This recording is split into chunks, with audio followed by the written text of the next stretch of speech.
let's get reading. So today we are going to learn about IGH. You're going to see IGH in a lot of words, and it just says I. It doesn't follow the tap 2 rule pattern, but it has its own pattern. It says I, the I is making its long sound, and you'll usually see it in the middle of short words, sometimes at the end. Like, for instance, you will see it at the end of a word like sigh, or you might see it in a word like sight. And those short words, especially when they end with a T, they are very common for having that IGH spell the long I sound. As in might, and if you, let me spell that right. Light, right, sight, flight. All of those are short words that end with a T that are typically going to be spelled with an IGH spelling that long I sound. IGH can come in a couple other areas as well. So in today's reading class, you're going to see IGH in different spots next to different letters, but I want your subconscious to learn to recognize it as a unit that says I. So we're going to block off that IGH to teach our brain that that says one sound, I. It's a trigraph. 3 letters that make one sound. That's a trigraph. 3 letters that make one sound. You don't hear the G, you don't hear the H, you only hear the I, and it makes this long sound. It says its name. All right, so let's get reading. Let me share my screen.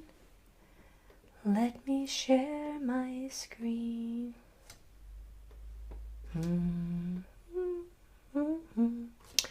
All right, so let's mark our first word here together. So here we have a digraph and a trigraph in one word. Our word has 5 letters but only 2 sounds. Look, here we have an SH, that's our digraph, 2 letters that are making one sound. It's saying shh. And here is our trigraph, 3 letters that are making one sound. That I is making its long sound and saying I. 5 letters but only 2 sounds. And we don't read letters, we read sounds. So if we read those sounds, we have sh and I. Blending those sounds together, we have shy, shy. All right, let me squish this up a little bit. Go ahead and try yours over here. What would your words say? You also have a digraph and a trigraph.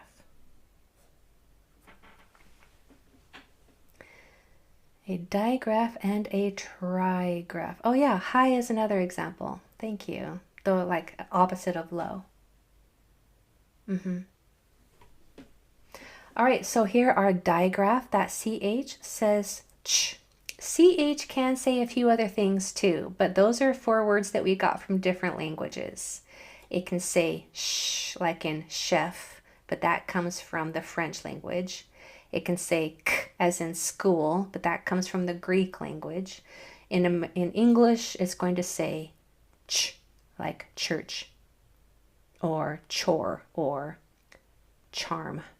Okay, so here we have a ch, and here we have an I. Blending those together, we have chai, chai. All right, over here, I have a 3-letter consonant blend. Then I have my IGH. That's going to say I. Notice I'm blocking it off. Go ahead and use your pencil if you've printed this out. Hopefully you have, because this pencil changes everything. This pencil changes everything. Print out the PDF, use the pencil. It puts it in a different part of your brain. It makes it a multi-sensory experience. It really changes the game when you use your pencil. So block off that IGH and put that long I macron, that's called, over that I. Now we can dot our sounds. We have s, I, t. Make sure you get the R. That R is going to want to sneak out. Make sure you control that spot. We have strite, strite. Now you'll notice that big diphthong mouth movement for the I sound. Especially in this word, because the shape of our mouth when it made that R is like this. Our lips are forward. And then we have to form that whole I sound, which is a diphthong. It has a whole lot of mouth movement in it. And then it ends with that t. So our mouth is doing a lot of moving through that, just those three sounds. Strite. And then our tongue spits out that T at the end. Strite.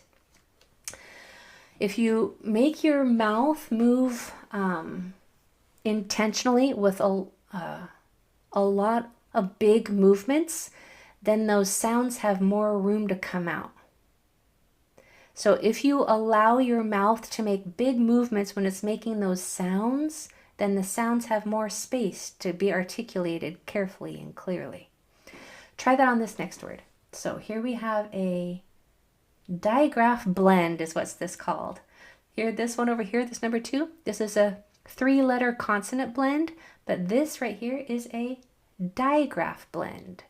It's a digraph plus a consonant. It's called a digraph blend. So grab every single sound and I'll be quiet while you work.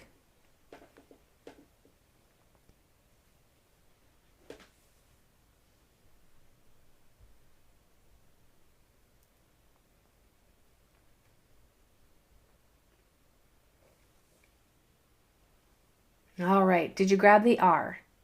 Make sure you grab that R and put it in the right spot. So our digraph blend is here's that diphthong, I, and then t. Blending those sounds together, we have thrite, thrite. Again, a lot of mouth movement through that R, and then the long I sound, and then that T. Thrite, thrite. Look at this number 3. This looks fun. Do you want to try it on your own? Go ahead and try this first number 3 on your... yeah, I'm going to just let you go for it. I think you can do it just fine without me. Just apply what you've learned so far and you'll be fine.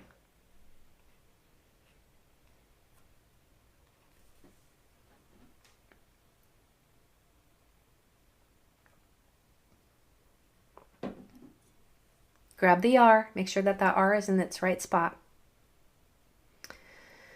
All right, so we know that this first I is going to make it short sound and say I because of the tap 2 rule.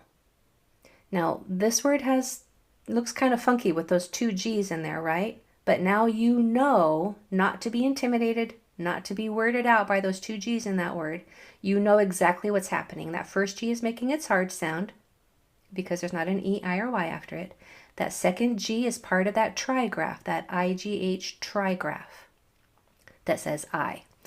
So our sounds are I, M, G, R, I. Blending those together, you have imgry, imgry, imgry, right? Did you get that one? Yes or almost? Y or A? How did you do on that, on imgry? That's a lot of Y's. I knew you could do it. I knew you didn't even need me to set that one up for you. Wow, what? Every single person?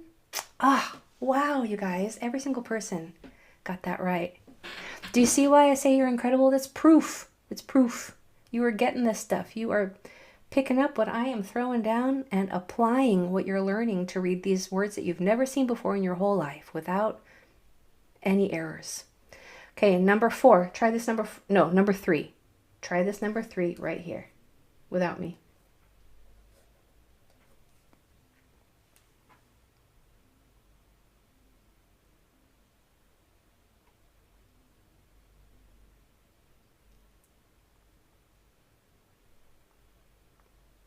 All right, we have this first I that's going to make its short sound I because of the tap 2 rule.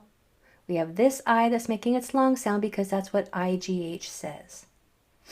So our sounds are I, O, S, T, I. Ilsty, ilsty, ilsty. How'd you do on that one? Y or A? Yes or almost for ilsty? Was that one any harder?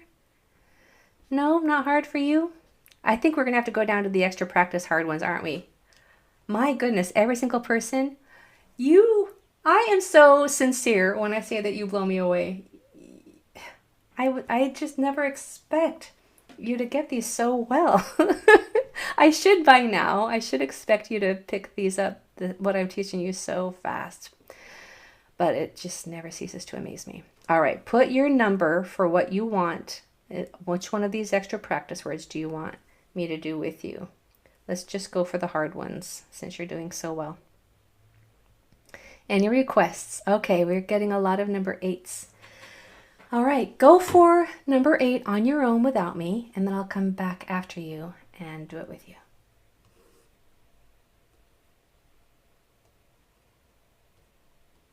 You're just having fun reading, aren't you?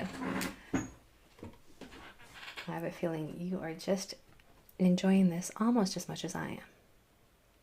James, that is so kind. Thank you. You are the good ones. We're doing number 8.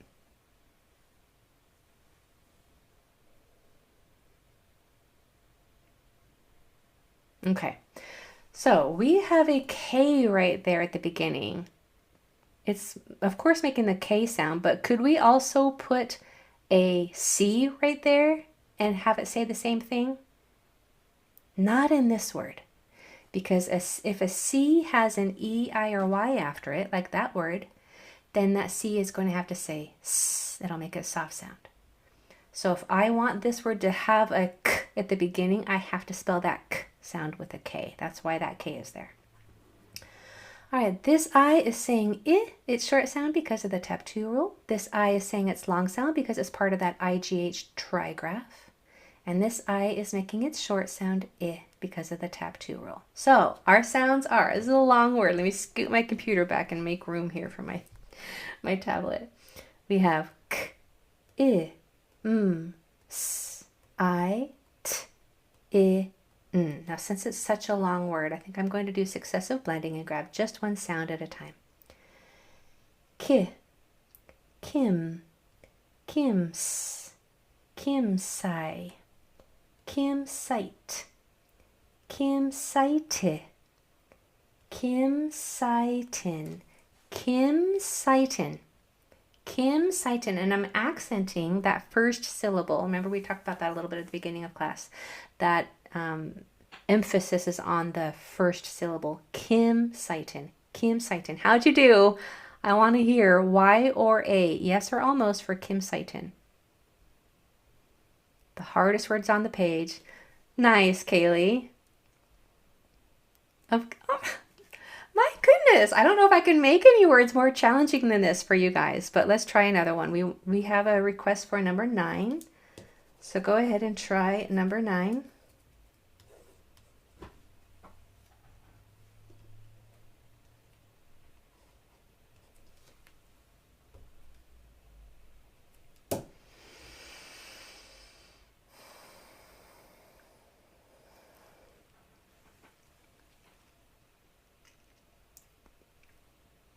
Easy.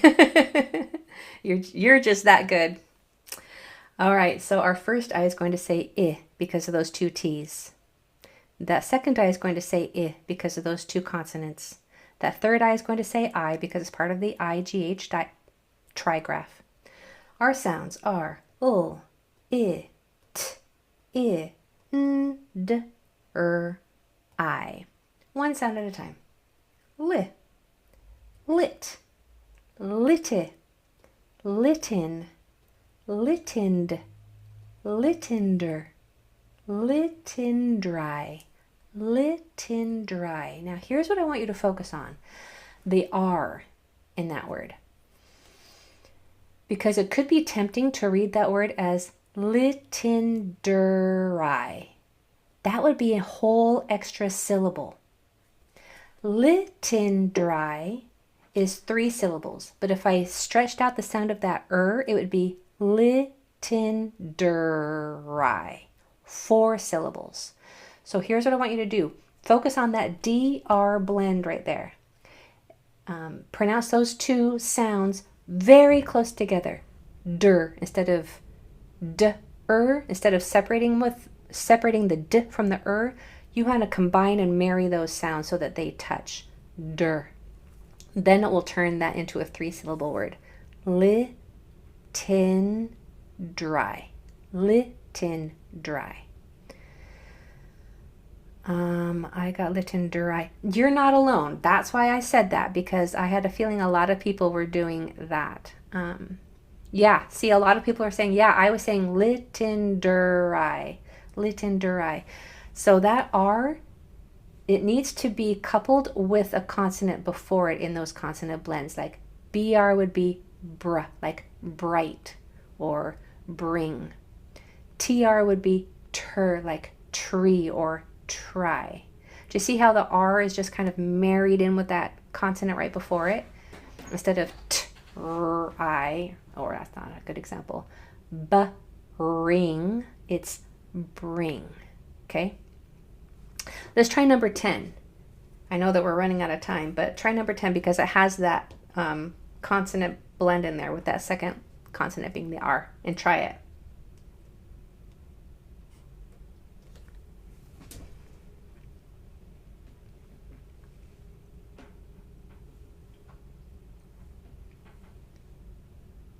You got it, didn't you?